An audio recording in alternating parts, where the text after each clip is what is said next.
Okay, so in this section, we're going to be talking about Bayesian versus frequentist perspectives and or views on probability or interpretations of probability. And it's a little bit of a philosophical is not quite the right word, but it's a bit more of a kind of a conceptual distinction, and it can be a bit confusing to explain. And it's taken me a few tries to film this particular episode because of that. But let's try again and kind of go through it. So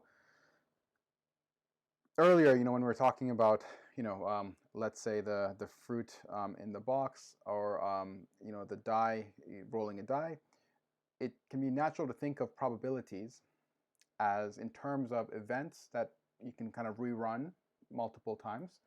So you can roll the die thousands of times and then see which fraction of the time a particular event occurs. An event would be like the die rolling up a 6. And you could say, well, that's the probability of that event occurring.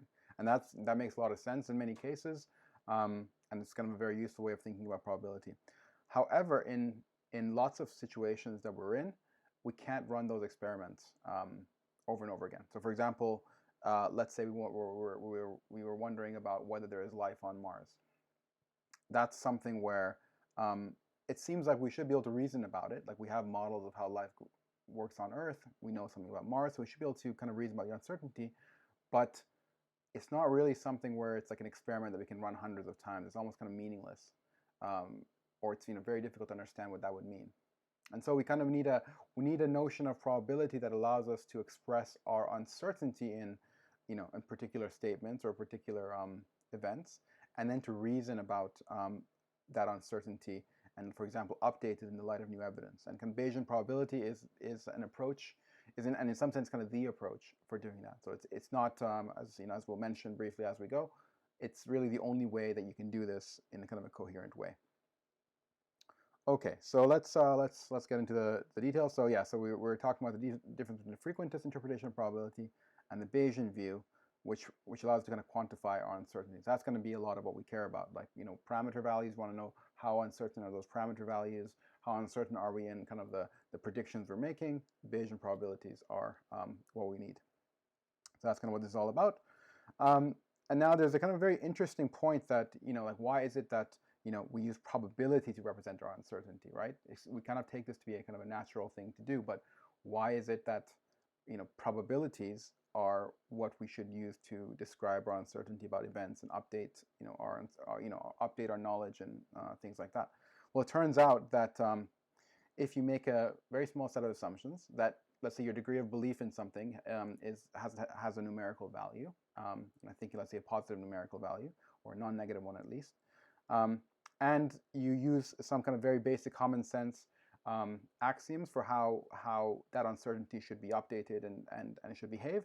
Well, you end up with the kind of uniquely with the sum and product rules of probability. So it turns out that you'll have these quantities that are positive, and and the calculus on them is given by the sum and product rules of probability. So in a sense, they are the Bayesian probabilities that we need. So the whole point of this section, and maybe I'll do a video on it at some point, is that if you want to reason about uncertainty and you use some very common sense, you require some very common sense axioms about how those uncertainties should behave. Well, then probability calculus is basically what you end up with uniquely, and so that's why we use probabilities to kind of discuss uncertainty. Okay. Yeah, so then next we're going to be talking about quantifying our uncertainty in parameters, and the Bayesian approach to probability is what's going to allow us to do that.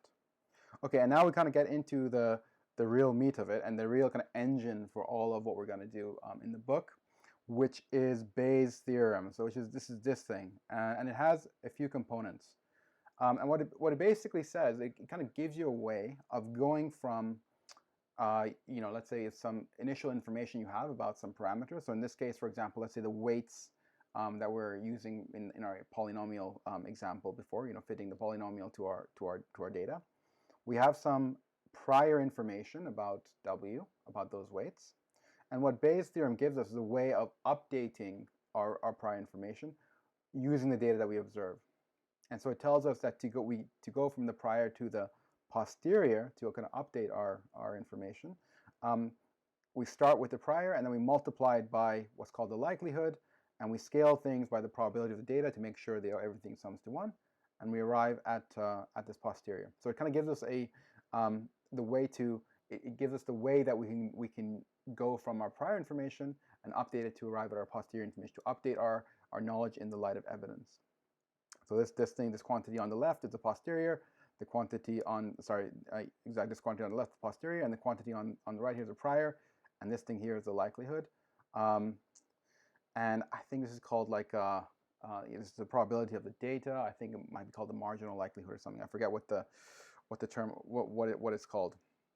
But it's basically the normalizing constant that makes sure that this thing on the left is actually a probability distribution over W. And so one thing I want to emphasize is that, in a sense, this is all there is to it. So Bayes' rule is, Bayes' theorem is all there is to essentially to a lot of what we're going to be doing.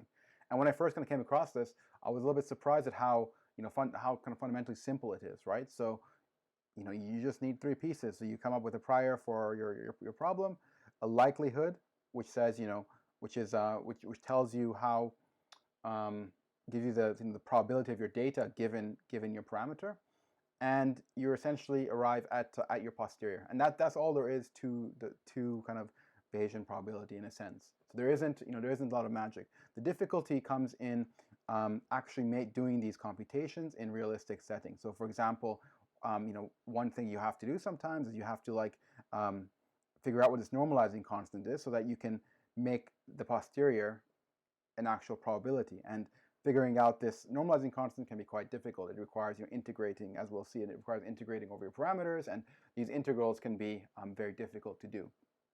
So a lot of the difficulty of doing kind of the Bayesian approach is essentially evaluating very high-dimensional, complicated integrals. And there have been, but now recently, because we've had computers and clever sampling methods, clever approximation methods, we're able to do these computations, and now we can actually kind of do these calculations. But fundamentally, there is, conceptually, there isn't anything else to it than just this. So there's nothing kind of scary about it. It's just, you just need kind of a few pieces, and now you have a kind of principled way of going from, your prior information and updating that information. So that's kind of what that's about. Here's a kind of a note about the likelihood function, which is this thing here, and the fact that it's not a probability distribution. So it is a probability distribution over data, but not over the parameter. So it doesn't integrate to 1 as a function of W. So if you integrate over W, it almost never will integrate to 1. So although it will be positive, or at least non-negative, it will not necessarily be a probability. So that's just a key important aspect to keep in mind. And the likelihood function plays a big role in, for example, maximum likelihood estimation, which I think we'll touch on a little bit farther down. But you can see that it essentially ignores, because it's kind of parallel to the prior information. So, and we'll see how that can kind of end up being problematic, how ignoring the prior can kind of give funny results.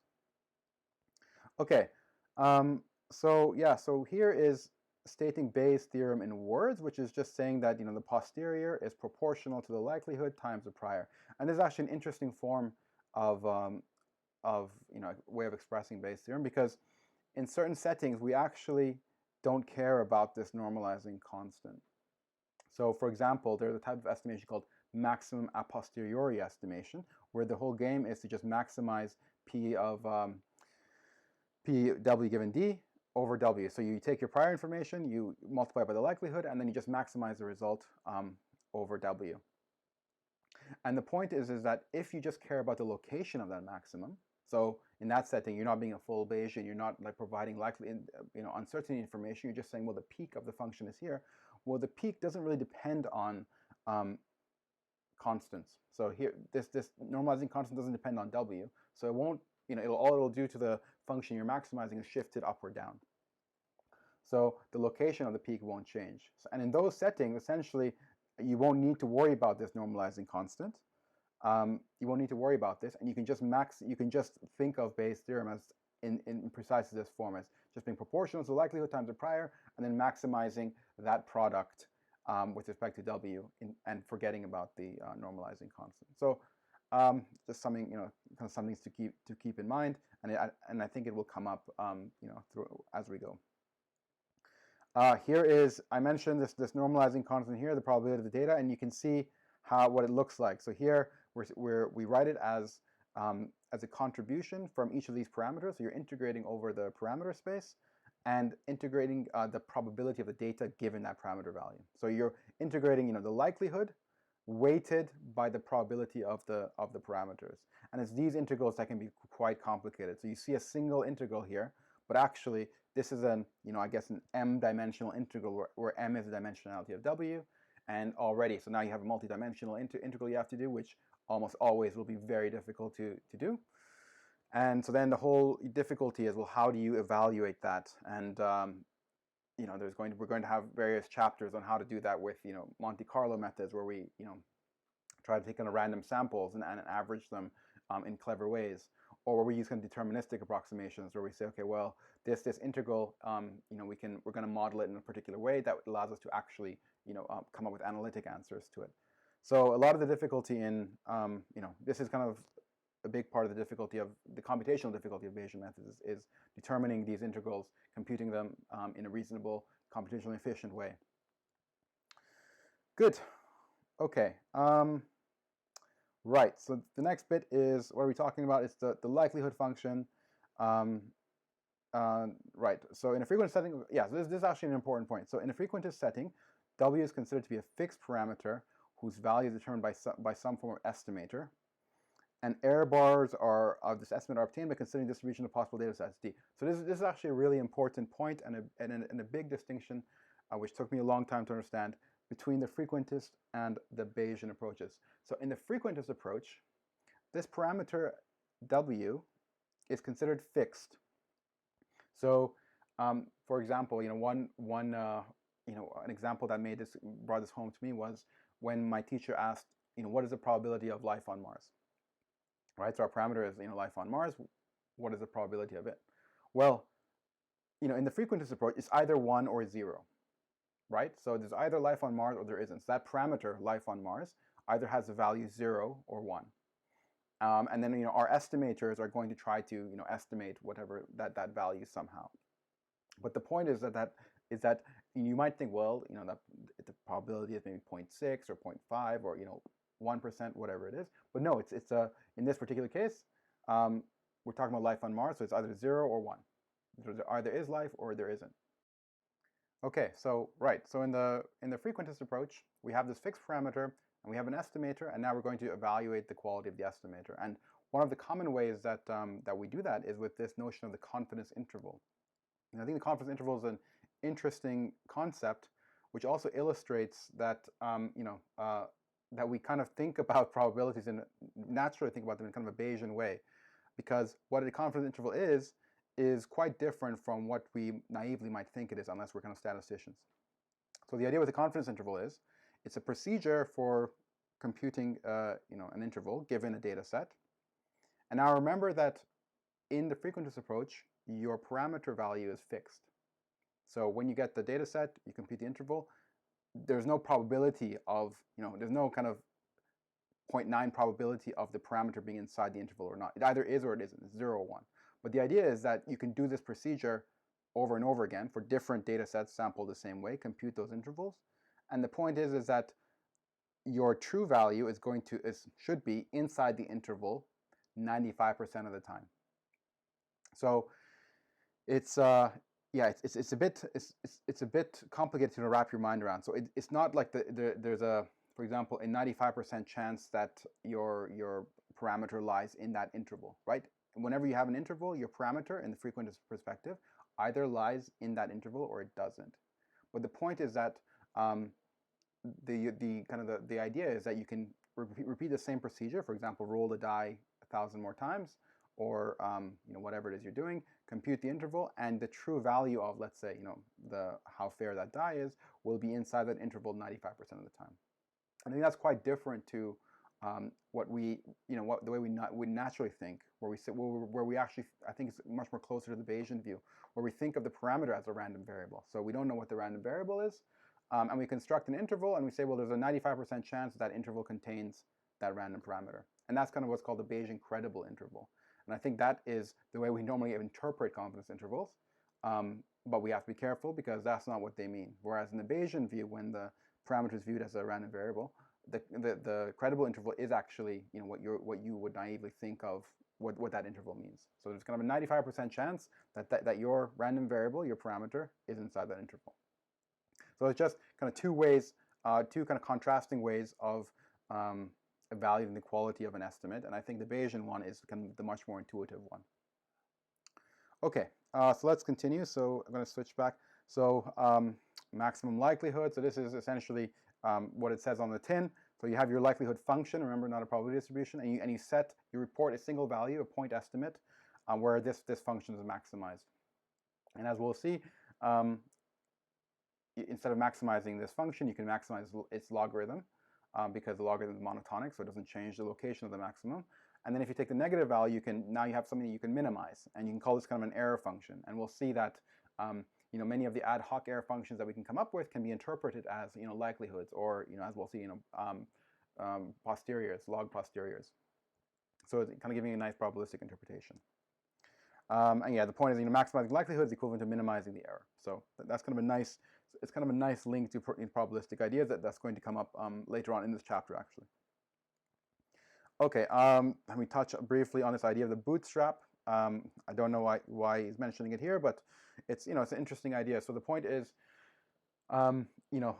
sometimes it's in kind of modern data settings, we have very complicated data sets. We have complicated probability models, and often the tools that we have for constructing, let's say, confidence intervals, or error bars on our estimates, in the past have required making assumptions about the data, just because they didn't have computers, and they had to do something. So they would assume maybe the data is Gaussian, whatever. So you could actually put some error bars on things. But these days we don't. We can actually just rely on having lots of computing power. So one way we can do that to get error bars, this approach is the bootstrap. And the idea is is to generate. So you have your data set. You compute an estimate. Now you can generate multiple data sets by sampling the original one with replacement. So you create, let's say you have 100 data points, you sample 100 data points from that same set, each time taking taking a value and then adding that to your data set and then putting the value back. Okay, so the idea is, yes, so we create these, we repeatedly create multiple data sets by sampling the original data set with replacement. And just to be clear, so that means that in a given data set, you can have the same data point from your original data set showing up multiple times. It won't happen that often, if your data set is very large, but it will happen. So you're sampling with replacement. And the idea is that for each one of those, these kind of bootstrap data sets that you've created, you can compute your estimator again. So now you have, for each data set, you've got your estimator, and now you've got a distribution over that estimator. And you can use that distribution to estimate the quality of your estimate, the variability in your estimate. And when that works, and it has some caveats and et cetera, but when that works, I can give you a computationally simple, so conceptually simple, I guess, but computationally intensive way of figuring out how good your estimate is.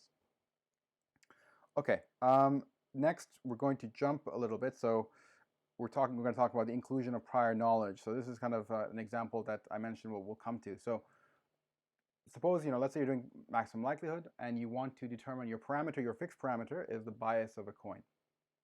The bias of a coin is, how often it's going to come up heads.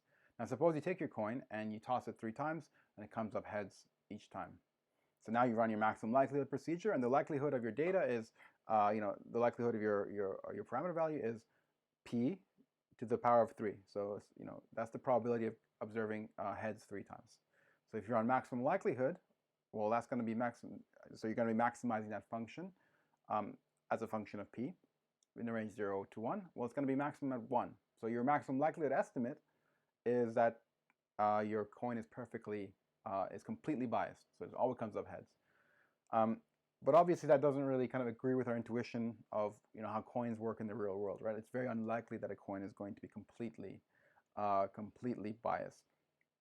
So what we're going to do is, and the reason for that is because it doesn't incorporate a prior information about how coins work. And so the idea is that in the Bayesian approach, if you kind of put a reasonable prior on what that on how biased coins can be, well, when you run this procedure, let's say you run the maximum a posteriori procedure, it'll be quite unlikely to get, to determine that the coin is completely biased. So, the Bayesian approach allows you to kind of bring in prior information, of course, but this has its own caveats, and this is one of the big criticisms about, Bayesian approaches is, well, how do you come up with these priors? And often it's not clear what the best way is, and then we'll do it based on, frankly, like mathematical convenience, and that's not a great justification. So often, right? Like, why should mathematical convenience matter? Or there are these notions of kind of these non-informative priors when you have no information. But again, it's not necessarily clear how best to put that into the problem. And really importantly is that, okay, if you use a poor choice of prior, you can get you can get very high confidence answers that are wrong. So you just have to kind of be careful with these things. And I think Bishop takes kind of a pragmatic approach, and he says, look, we're going to use frequentist methods when they're simpler and they're kind of more and give some protection against having incorrect priors. So for example, cross-validation, where we leave some, we come up with an estimate and then we try it out on some data that we haven't trained on. And so not being dogmatic and sticking purely to one approach or the other, but using both to kind of complement each other and to kind of balance each other out. Which is I think great. So using useful frequentist concepts as required, which is I think terrific. Okay, and now we already touched on this about why we can do these Bayesian approaches now. They've been around since the 18th century, but a big difficulty is that the fact that we have to marginalize compute integrals over the entire parameter space, and that's just been very hard to do.